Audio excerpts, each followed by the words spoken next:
Hey, everybody. Thanks for joining us today. I'm here with Carol Kessler, and we are going to go through all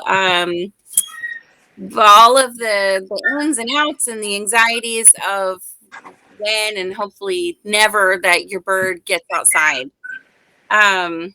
So thanks for joining us. This will be recorded also. So, for as far as the late notice, y'all can join on after. Okay, Carol. So tell me a little bit about yourself. I feel like I've known you for a long time. Oh, well, yeah. I'm a classical musician, actually, a singer and a pianist, and I had a cockatiel as a kid, and I found a cockatiel some years ago while I was at swim practice, and never could find the owner, and that's how I hooked up with Medical Center for Birds, because people told me, oh, you should, go get this bird checked out in Oakley. Turns out he's this world-renowned avian veterinarian. Who knew? And then I got hooked up with a local bird store, Feathered Follies, and then one thing kind of led to another. I never did find the owner, and eventually I ended up doing some volunteer work over there, and then got involved with a nonprofit to put on parrot behavior seminars, and met Dr. Susan Friedman and some other really high-powered people, and so it's just sort of spiraled from there. And then I got connected with 911 Parrot Alert because back in 2014, just before I was putting on another parrot behavior seminar with, I was helping to organize it with Lori Baker. One of my grays got loose, and it was completely my fault. I was bringing her in from my car in the garage to the house. I had 5 steps. I had her in my hand. I tripped, and I watched her fly off. And I was supposed to be getting ready to go to a concert with my father, who was en route to my house. And I couldn't reach him. That was at 4:00 in the afternoon. We were supposed to leave at 4:30. Yeah. Anyway, so the next few days were an educating, harrowing, stressful, horrific experience. I was very lucky to get her back. I found her just a couple blocks away. She answered my contact calls early Sunday morning, and I was a mess for those 3 days. Yeah. That was a Friday and then to a Sunday morning. Friday at 4 and then a Sunday morning. And you've been kind of volunteering with them ever since that happened? Yeah. So I wrote up, I was brainstorming with one of the presenters at this parrot behavior seminar, Ray Varela, who we kind of put together some thoughts about how to search, how to, helpful guidance for retrieving, and things just kind of evolved with the help of other volunteers and administrators of 911 Parrot Alert, and somehow I got connected with them, and Donna Powell, who is the founder of 911 Parrot Alert. She did a lot of work with the hurricanes in the South. Yeah. And so I just sort of fell into helping in that regard. Well, that's awesome. I know I've worked with 911 Parrot Alert a lot through Med Center, and you never hope to be on that end of it. So yeah, it's anybody. I mean, nobody is above it. Yeah, Nobody. well, and we were talking about this last night. I also tripped, but my carrier, I had zip ties all along the bottom, and I had what I thought I had a plastic link from the door securing it to the top of the carrier. And I double checked everyone, and just by whatever fluke, I hadn't secured it properly. So even like thinking that I took all of these precautions, it just happens. And just in that split second that, feels like it goes on forever. So, and then you just want to rewind. Oh my gosh. And then, having like talked to so many people, like I've been with the Med Center since 2008. And I've helped a lot of people, like either point them towards you or, 911 Parrot Alert or how can I help you? Like, let's go on foot, whatever. When it happened to me, it was all just out of my mind. Yeah. Yeah. That's why we have, all the administrators and the moderators work so hard. And I had to step away over the last year and a half just from Facebook. I had just recently lost my dad, and just all the stress of this pandemic and just other various challenges. And, then we had trouble kind of keeping the group going because there was just so much uncertainty with this pandemic and everything. Absolutely. Yeah. But it's back online, and there are some moderators who joined us, and everybody just works so hard, and people step away and then they come back, and but we have these bullet points of things to do, and it's helpful just to see them a bunch of times, and even so they tend to fly out of your head when you need them. So let's get started on that. If my bird's gotten out, whatever happens, the carrier failed, or somebody was not, we weren't communicating with the door, or whatever accident happened, what's the first thing that somebody should do? Well, it also depends on the time of day. If it's in the morning, afternoon, as was told to me, just search. I didn't know what to do, right. That was 8 years ago. And so circular patterns, they're probably going to be around the area, and they may not be vocalizing maybe in the first several hours or even the first day. Right. Just because there's a little bit of shell shock going on, and they have a lot to contend with. Once it starts getting dark, you kind of, as much as it is hard to do, you want to suspend the search and then resume it in the morning, because there are other factors at night that you just don't want to draw attention to one's bird who's absolutely. Okay, so sorry, go ahead. Just making flyers, getting help.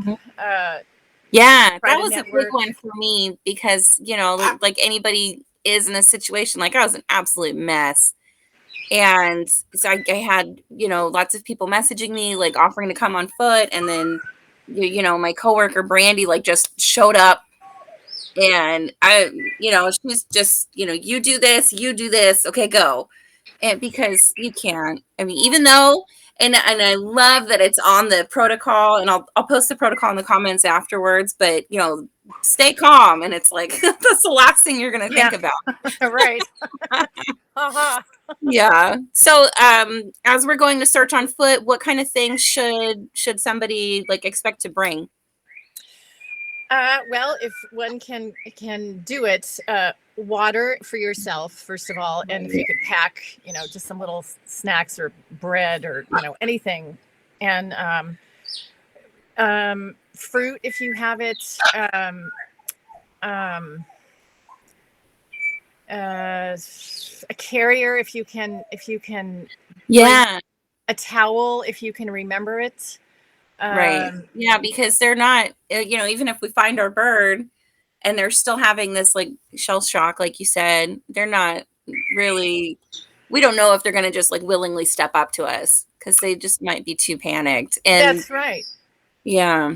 And isn't it one thing I learned from Susan Friedman, Dr. Susan Friedman, is, you can, and Jamie is saying, bring some pellets in a glass jar. That's another. Right, so they can see it. Yeah. And the one of the things that Dr. Freeman had said is, when you teach a behavior in location A, and then you go to location B and you ask for the same behavior, it's a different behavior because it's a different location. Absolutely. Like we really have to like generalize out those behaviors. And some animals are really good at like kind of filling in the context and filling in the blanks. And other times, like you said, even if it's a different environment, but then on top of that, we have all of these really, really stressful events happening. Yeah. It's like all of that is just gone. It is totally different behavior. Yeah. So if one can remember, or even like on day 2, if it happens to be a later day 1 initial, Sure. you can. We've had success with people putting water in bowls and then pouring water back and forth. That has brought birds down lower where they're easier to retrieve. Shaking things in a food bowl, or shaking pellets, shaking nuts, showing any food that they may not benefit healthfully to eat, like potato chips or something. Right, the high stakes though. Saying, and Tiffany's saying food bowls, and so awesome. Anything that is familiar and a favorite toy, food, anything that's attractive can help in getting attention and creating more. I mean, this is also once you've got your bird located, but if you still have to search to find that bird, and then you can take steps for retrieving. Yep, absolutely. Okay, so let's talk about how important contact calls are. This is something that, like, when my cockatiel had gotten out, like, again, I know about these things, and she has a male cockatiel that she's very bonded with, and it just was like the furthest thing from my brain. And in retrospect, that's the thing that everything, all of the little tips were really helpful, but this is the one that just really made the huge difference for us. So and the contact call, right, it doesn't have to be like with another bird, right? No, like in my case, I kept yelling Kevin's name, and she just kept whistling back to me this very strong, I can't do it, but my whistling is awful. You're fine. But she would, it was like ping pong. She just was so quick to respond, and that's what allowed me to pinpoint her location. Sometimes recordings of birds from YouTube. So for example, like in a cockatiel, they're very responsive to other cockatiel vocalizations. If one doesn't have another bird. We ended up and again, this is like under Brandy's expert like triage skills, right? Go back inside, get a recording of your cockatiels. For whatever reason, and just in the heat of the moment, right? YouTube only wanted to give us recordings of cockatiels doing really inappropriate things, or singing really sweet calls, but not that, like, if you have a cockatiel that you're home, or oh god, you're leaving, that like really distinct contact call. And so what I did is I had my phone ready, and we all went inside, and they said, oh my gosh, you're home. And then I played that recording back for them, and they just went bananas, like, because they heard themselves, right? And that's the recording that we ended up using. And it was really helpful. We were able to like kind of eventually pinpoint her from there. So for us, at least, that was such a huge thing. But calling out somebody else's name, Jamie saying calling out somebody else's name who's in the house. Oh, absolutely. Or another pet's name. Yeah. And if it had been any of my other birds, right, these, like, the calls that we do all the time, like you're washing dishes and you're just calling back to your bird, right, that you don't even really think about. Like, for my Amazon, we would yell hello, and he likes to say weird things, like he says bad dog and whatever. I got him when he was 25, so he's got all of these like weird words that he says, and they all kind of have like a New York accent to them. And so we're like calling back and forth. And those are the things that, like, I could call his name, and I could play Amazon contact calls. But those would be the things that, we have to kind of take a deep breath and think about our relationship with our bird and what are they going to respond to. Yeah. And some people have taken a mate out I did that too when I was That's what we did also. for Yeah. Kevin. And I took, I think I took a Mecca, and he was silent, and he was a little freaked out because he didn't know, Yeah. what am I doing out here? Yes. So that was completely unhelpful. So, I quickly brought him back. Yeah. And, I think they can tell too. At least I know my birds could tell because I was like sobbing, just like a mess. Right. Yeah. And so I have my poor little, Beaks in his carrier, and we're going around, and I'm like trying to get him to call for her. And he's just like, what? Yeah. Yes. But And then you kind of have to worry about that bird's well-being as well as searching for the sure. ones lost. Yeah. Because, So recordings are maybe they could be a little more helpful as we did the next day when she had gotten out probably like around 5:00. We didn't have much time to go looking around. It's sometime between 5 and 7. I can't remember anymore.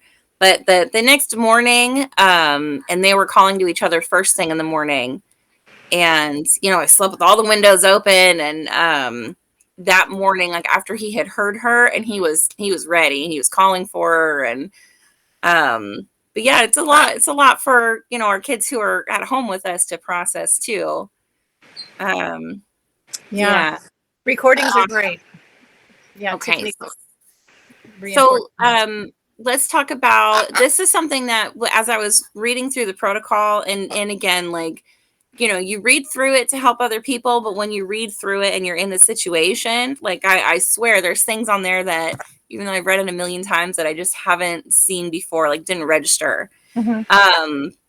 So everybody always says eyes to the sky, but in the protocol, it actually talks about like, birds who aren't skilled flyers, they're probably going to be more likely to just fly up.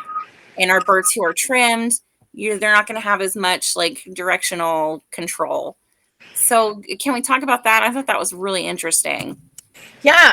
Well, my girl, for example, she's a gray, and she flew forward and up, and she was fully flighted. And I found her ultimately sitting on a lawn ornament 1 foot off the ground in somebody's front yard. Okay. So, she probably, I made the really bad error of trying to retrieve her when it was starting to get dark. We found her around the block as the sun was setting, and she was in a eucalyptus tree. And, we thought we could retrieve her by having her step up onto an extended perch, but she flew right over me, and I thought, she'd fly low enough where I could, have my hand up there and be able to retrieve her, but she was too high above me. Yeah. And she just went probably straight, because it was a straight shot from that eucalyptus tree another couple blocks downhill, and then she probably landed, on the ground and then walked over. You think she roosted there? I have no idea. Yeah, that's where I found her, in the front yard of somebody's house on a lawn ornament. She's probably so tired too to find somewhere different. Yeah, tired, stressed, but a lot of times they're found, some are found low, some are found on roofs of homes. Tiffany's saying when her gala got out, she was found on a lower branch of a tree. A lot of them are found kind of trucking along on the ground somewhere, Right. I mean, that's what they do at home, right? They think they're people and just kind of scoot around. Yeah, and if they're ground foragers. Absolutely. Yeah, that's a really good point. Yeah. And then a lot of other ones are, discovered on the top of some 50-foot tree. And then you think, oh my God, how am I going to get my bird down? I can't climb high. Yeah. So oftentimes they'll bring a bucket truck in, and we, again, you got to know your bird, but more often than not, if you have some big piece of machinery that's very loud, it's hard. It's risky. Yeah. And so the best thing is just to look everywhere, right? We wanted like every little thing, and you're probably going to hear before you're going to see. Absolutely. Yeah. Absolutely. So we know where to look, and we definitely know that like whether they're trimmed and how good of flyers they are might affect like where we find them. We still want to look everywhere. Where are some good places for people to like post online, or like where should we call? Say it's nighttime and we're forcing ourselves to rest and let our kids roost and make it through the night. Where should we have people spread the word? So Craigslist is kind of a mixed bag because there's a Right. lot of, horrendous calls that people get. I got it as well. Yeah. Um, Oh, geez. but, Facebook bird groups, lost and Mhm. found groups, your local shelter or Yeah. animal control, just to give them heads up, give them a flyer. We have resources on our resource page for flyers that we have a template that's already made out. So all you have to do is plug in the particulars, and there's a Yep. place for photos. Um, Call the local authorities. Nextdoor.com. Yeah. Jamie's reminding me now there's these video doorbell companies. So ring.com. Yeah. Simply Safe. I don't know if they have a neighborhood sort of Yeah. website. There's a lot though. There are a There's a lot. lot. Yeah. Um, The Ring app, Tiffany said. yeah. Your local pet shops, Marilyn, Mhm. Waylon is saying. Yeah. Any, even local businesses. Jamie's put out, made this guidance on contacting your local businesses, within a Mhm. certain radius. Yeah. Generally speaking, you kind of want to focus not really much further than 5 to 7 miles as far as actively searching, because Okay. these companion parrots are really, I think you could probably attest to this. They're not, they don't really have the same muscle mass, the stamina, the endurance, the flight skills for Yeah. evasion, Well, food and water sources. and just like you said earlier, even I mean, they could be like absolute athletes inside, but taking that behavior of having like really skilled flight and throwing it outside, who knows? Yeah, and they don't have a flock for protection. There's weather. Absolutely. Mhm. Even these free flying groups, they lose birds, and there is a concerted effort to find those free flyers. A lot of them Yes. pause, and they can be found just a couple miles away, Yep. but they don't keep flying off for like 100 miles. I mean, it's just, I would, Right. it's hard to imagine. Yeah. Yeah. Obviously we're going to post on the 911 parrot group on Facebook, and then Other lost and found groups. yeah, and then I really like the to me, like when I was in the moment, right? Even though like I have shared these things to like all tons of different groups before, right? You feel so like kind of defeated that I'm like, there's no point in sending it to a dog or cat page or to the shelter that majority is just dogs and cats, right? But you never know if that's where you're going to find something, and obviously like if a parrot shows up there, everyone's going to notice it. And then So there's an urgency to continue to check on those shelters, because they don't often keep birds for very long and before they adopt them out. Right. Now luckily around here, I know at least our Martinez shelter, they have a relationship with Mickaboo. And so, and actually have a relationship with Med Center too. That's a long story. But yeah, so I think around here, around California, Oakley area, we're kind of fortunate in that way. But yeah, like just continuing to check on those things is a really good thing to bring up. Or even Okay. having somebody check on your behalf. Absolutely. So Yeah. You have to delegate. Have to. Because it's too much to do on your own. Yeah. Yeah. Yeah. Absolutely. Okay. So what do we do once it starts to get dark? And you had mentioned earlier that, as hard as it is, we really want to try not to call attention to them once it's dark. Yeah, it's risky. Some people have said, well, I did, and I got my bird back, this, that, and the other. But I suppose there are exceptions to every piece of advice, Sure. guidance.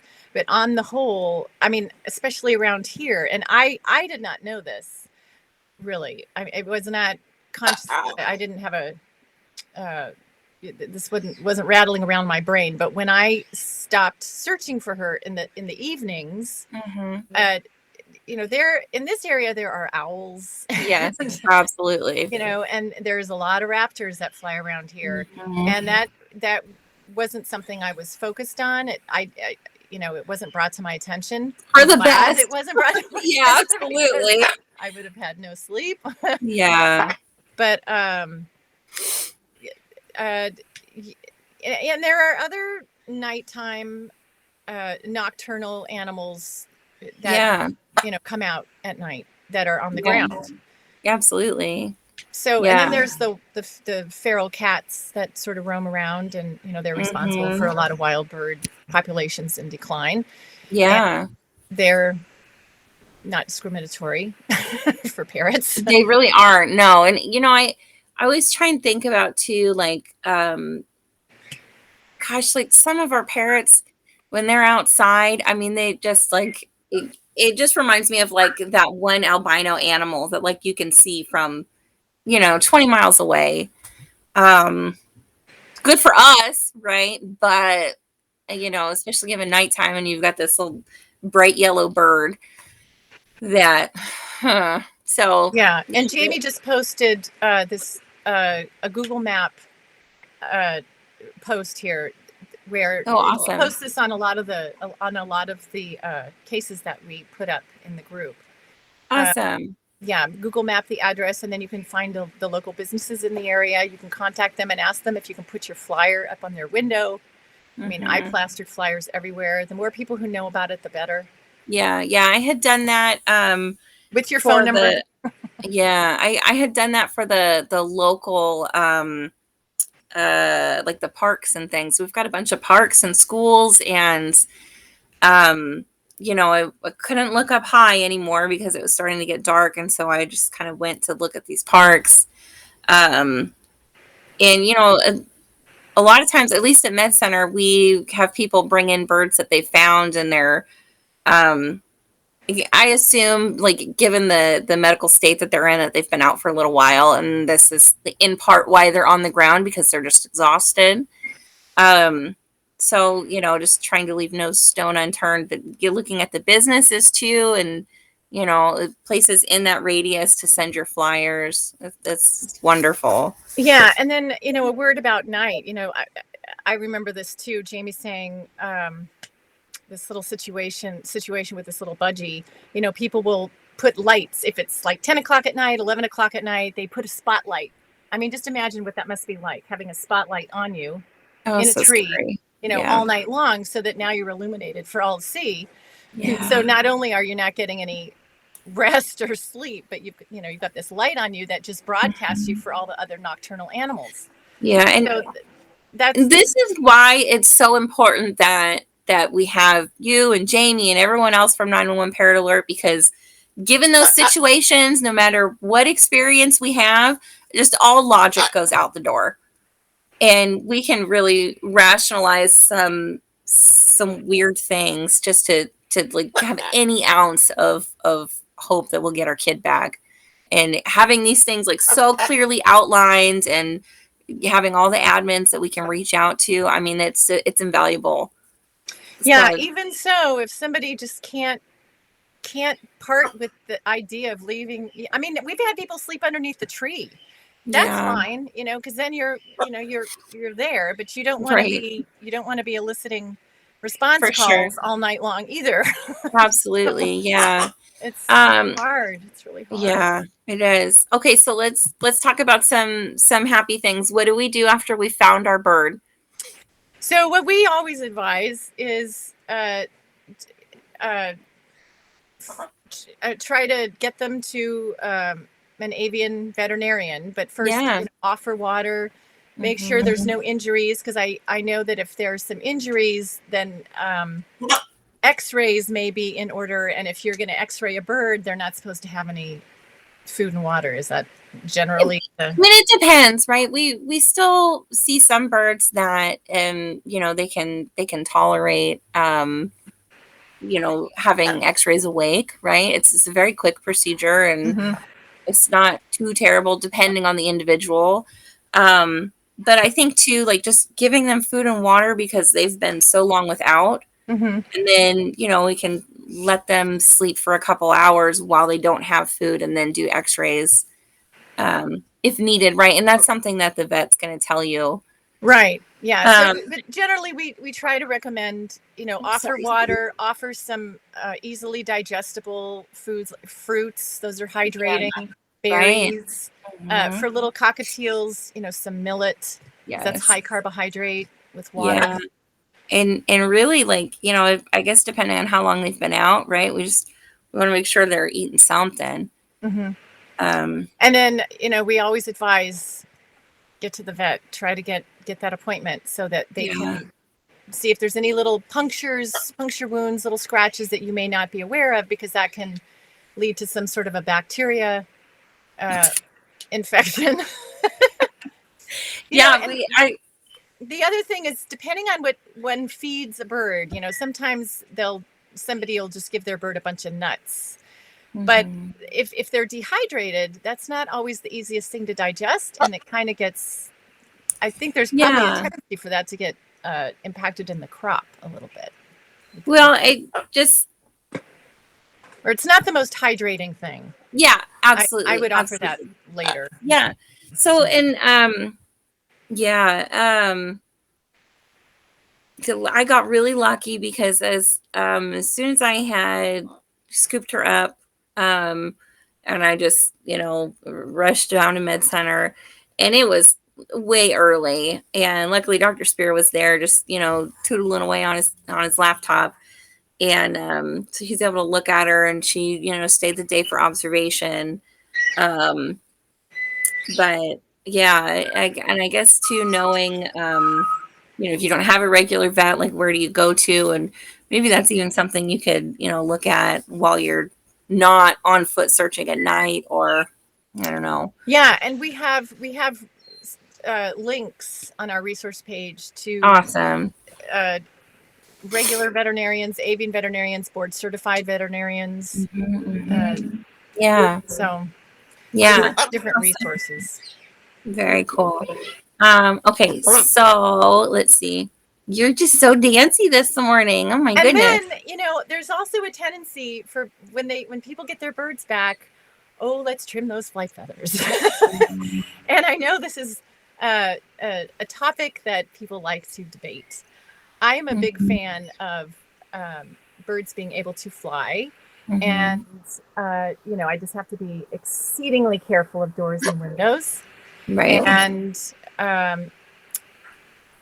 so it's a lot of times it's the skill of one's flight ability that can help them if that horrible day ever happens where they get out the door.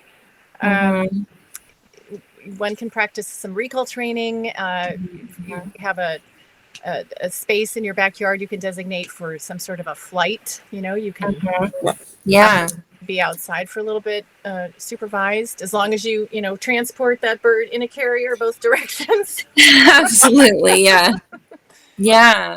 But yeah, I mean, and you're very versed in the training that you've done too with people. And you know, even still, like, personally, and I, you know, agree with what you're saying. It is very, like, it's a personal preference, right? And I mean, I think if, well, I've done it both ways, right? I've lived in, you know, apartments before where there wasn't enough space for a bird to, like, safely fly from point A to point B, like real little shoe boxes. And so my kids were trimmed. And then, you know, eventually we got more space and I allowed them to be flighted. And some birds do really well with that. And then I've got a cockatoo who, it was just like all velocity and no steering. And we actually had like a couple injuries because of it. So yeah, it can be really, it can be helpful. But it's, different situations. yeah, absolutely. So can you if it's not traumatic to recount what you were telling me last night on the when No, Stormy absolutely. I went think this is a from good the tree? to do it. Yeah. So my little girl Stormy, my cockatiel, who, ironically enough, was brought to the med center because she was found outside, and nobody came to claim her. And so, we waited out her stray hold, and I ended up adopting her. So she's already has one strike against her for flying outside. Okay. I have no idea where she lived before. So when she had gotten out, and initially there's all these pigeons that hang out on top of the houses. And I don't remember if we talked about this or not, but she had kind of gotten stuck in this flock, and they were just circling for like a couple minutes, and then we lost sight of her. But the next day, I was walking around with her boyfriend in a carrier, and we could kind of pinpoint where she was. Like, I got back home, and my wife was on top of this tall ladder and had eyes on her, and they were calling back and forth to each other. And so I handed her boyfriend, and they were both safely on top of the ladder. And we saw Stormy, hop down from the tree to the fence, like 2 houses over.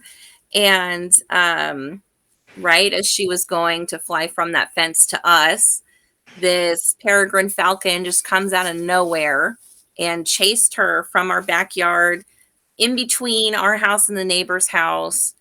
And so I ran through the house, and luckily the houses are facing each other. So this falcon had chased her into the neighbor's doorway, and I had gotten there just in time to, the falcon, he wasn't even scared, right? My wife saw the whole thing. He wasn't even scared. He was just like, this isn't worth it. And he just kind of nonchalant flew off, right? Wow. But if she hadn't been a skilled flyer, I would have been toast, Yeah. I can't think in the moment like that, especially if something is chasing me. And it was just all like in a split second. Yeah. So I think that in this particular situation, having her flighted, and she scoots around the house all the time, having that practice, it really saved her. So Yeah. I still think about it all the time because it was just like slow motion. But she, not a scratch on her. Everyone's getting antsy pantsy. Not a scratch on her. So, I talking about the Ring camera. Everything was so crazy, but like a week or so after it happened, and I was like, I wonder what if the neighbor has a Ring camera, because that would just be a wild little, 30 seconds. But yeah, in between the houses and into the doorway, and then when I got there, the falcon flew off, and she was just kind of like splayed on the window screen, just like, what happened? Oh my gosh. Yeah. Well, even birds who don't have flight ability, and they're discovered in a tree, you can coax them down just by climbing, because a lot of birds are skilled climbers, certainly. Yeah. Whether they can fly or not. And so that's always something that we try to recommend somebody do is try to pick out those branches where they could incrementally get down, lateral, down a little, lateral, and you just show them the way down. Yep. Yeah. So, well, okay. So what do we have any additional resources we can share? Everything is on the 911 Parrot Alert website. the protocol, and then I didn't even the flyers. I didn't end up doing flyers. So I didn't. Luckily, we had found her pretty quickly. Yeah, you did. But yeah, so we've got the flyers on there with, and you said the template is just ready to go. Yeah, so we have a resource page, resources for lost and found parrots, and it is here. Here, I'm going to share the link in the comments here. So if do you know where that is? Yeah. Okay. I do. Okay, so let me share that here in the comments.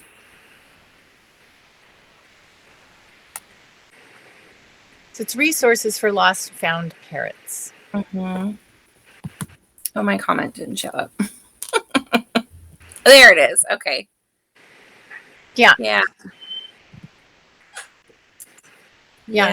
So that has a lot of different links on it. For various. Awesome. Okay, and then let's see. Where was my other one? So I think, let's see. And then we also just have general education links on there too, and helpful different foods, things that are toxic to birds, whether they are food toxins or aerosol toxins, that sort of thing. Yeah, and that's all really good information to have too. All right. So let's open up. We have any questions or comments? Let's see here. I haven't seen any pop up just yet. Aside from the comments, it's been really helpful. Yeah, we're touching on those as we went. Yeah, I liked that. That was nice. Okay, can I get something else for you to chew on? Because you're chewing on my couch right now. Let's see. Hi, Cornelia. Cornelia has a crazy story too with her little Nande. He was missing for quite a while, and like somebody else had been taking care of him. And, he recognized her right away, and Cornelia is a really close friend. Never stopped looking for him, and as soon as he saw her, it was the contact calls and So oh, that's wonderful. Yeah, wild story. 14 months. Yeah, it's a long time. Wow. So every macaw I know is so touchy about their tail, and I just it feels so wrong to have his tail touching me, and he just doesn't even care that I'm here.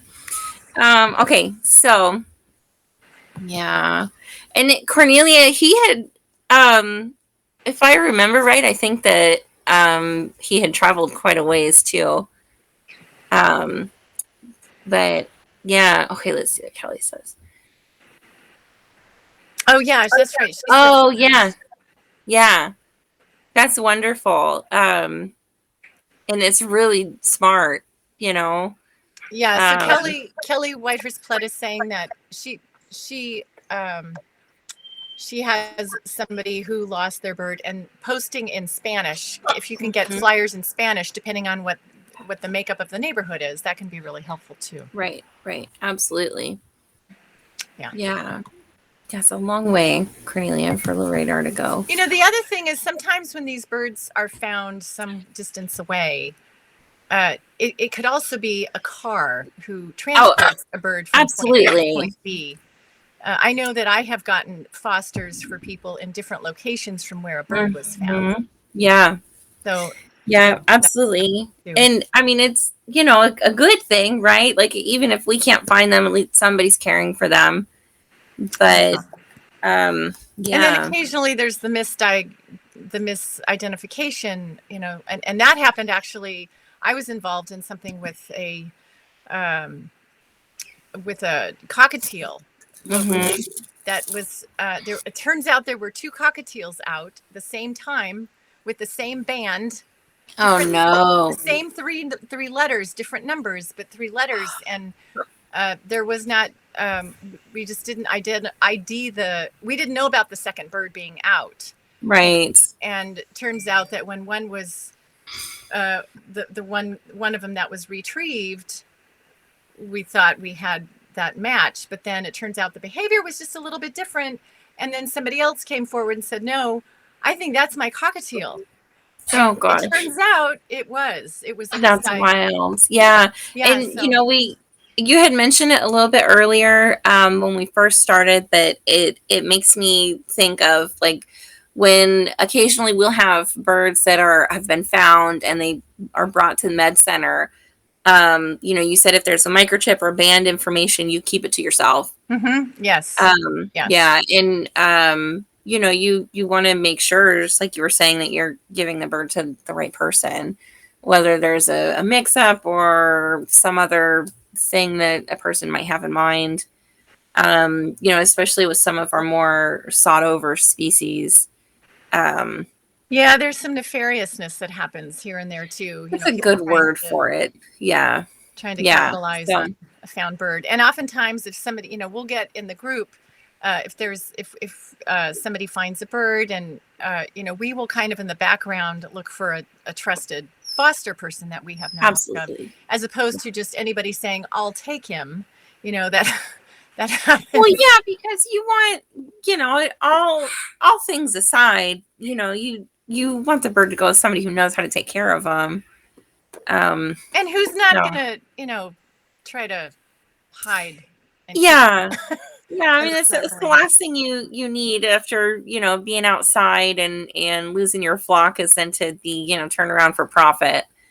It's, Yeah. So we try to make sure that, if somebody is not qualified to care for a found bird, we try to set them up with somebody we have a working relationship with, or somebody who is searching for their own bird because they know the devastation. Yeah. Oh gosh. Yeah, absolutely. Yeah.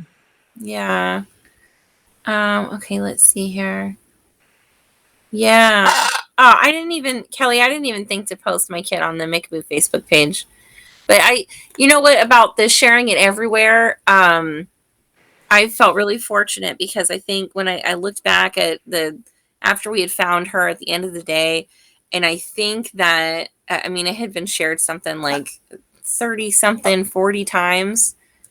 And all of the messages and the texts and everything I had asking for help, like it's overwhelming, in a good way.